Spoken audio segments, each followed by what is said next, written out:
ఇక భారీ వర్షాల కారణంగా కూలిన వీర బ్రహ్మేంద్ర స్వామి పురాతన గృహాన్ని గురువారం రాత్రి కలెక్టర్ శ్రీధర్ చెరుకూరి పరిశీలించారు. ఇక రెవెన్యూ దేవాదాయ శాఖ అధికారులు మఠం నిర్వాహకులు బ్రహ్మంగారి గృహ సంరక్షకులను అడిగి వివరాలు తెలుసుకున్నారు. ఇక 1978-79 మధ్య కాలంలో బ్రహ్మంగారి గృహాన్ని మట్టి పాలకరాయి చెక్క స్తంభాల ఆధారంతో నిర్మించడంతో ప్రస్తుతం కురుస్తున్న భారీ వర్షాల వల్ల చెక్క స్తంభాలు కుంగిపోయి నివాసం కూలిపోయిందని వారు తెలిపారు.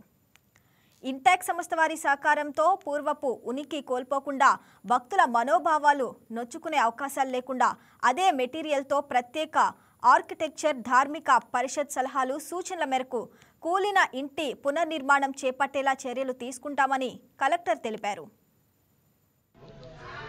అది గత 3 రోజులుగా కురుస్తున్నటువంటి వర్షాలకి మిద్దె ఏదైతే ఉందో మట్టితో చేసినటువంటి మిద్దె దానికి సపోర్టుగా ఉన్నటువంటి ఈ వుడెన్ ఫ్రేమ్ ఏదైతే ఉందో అది కుంగిపోవటం వల్ల ఈ యొక్క భాగంలో ఉన్నటువంటి ముద్దె కుంగిపోవటము, అలాగే దాంతోపాటు ఒక మూల ఉన్నటువంటి గోడ కూడా కూలిపోవటం జరిగింది.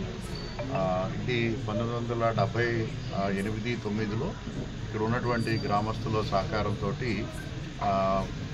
స్వామివారు నడవనటువంటి ప్రాంతం కాబట్టి అక్కడ వారికి చిహ్నంగా ఈ యొక్క గృహాన్ని అప్పుడు వారు నిర్మించడం జరిగింది. అయితే దీన్ని మళ్ళా ఆ యొక్క ఏదైతే మెటీరియల్ ఇంతకుముందు చేస్తున్నారో అదే మెటీరియల్ తోటి, అలాగే దీని యొక్క ప్రాశస్త్యాన్ని కాపాడుతూ ఇంటాక్ వారి యొక్క సహకారంతో మళ్ళీ ఇది రాబోయే 4 నెలలు 5 నెలల టైంలో పూర్తిగా రెస్టోర్ చేయించడం జరుగుతుంది. దీనికి సంబంధించి ఇంటాక్ వారి సహకారం తీసుకుంటున్నాం. ఎందుకంటే ఇటువంటి స్ట్రక్చర్స్ని అంటే వాటికి ఉన్నటువంటి ఒరిజినాలిటీని ఎక్కడ కూడా దెబ్బతినకుండా మళ్ళా రెస్టోర్ చేయడానికి వాళ్ళకి పూర్తిగా వాళ్ళకి అవగాహన ఉంది. అలాగే దానికి సంబంధించిన టెక్నాలజీ కూడా ఉంది కాబట్టి వారి సహకారం తీసుకుంటున్నాము. అలాగే ఈ యొక్క ప్రాంతాన్ని ఇంతకుముందు 2018లో ప్రొటెక్ట్ చేస్తూ చుట్టూ కాంపౌండ్ వాళ్ళు, అలాగే ఇక్కడ ఉన్నటువంటి బావి ఇవన్నీ కూడా రెస్టోర్ చేయడం జరిగింది. అదే విధానంలో ఈ యొక్క బిల్డింగ్ని కూడా రెస్టోర్ చేయడం జరుగుతుంది.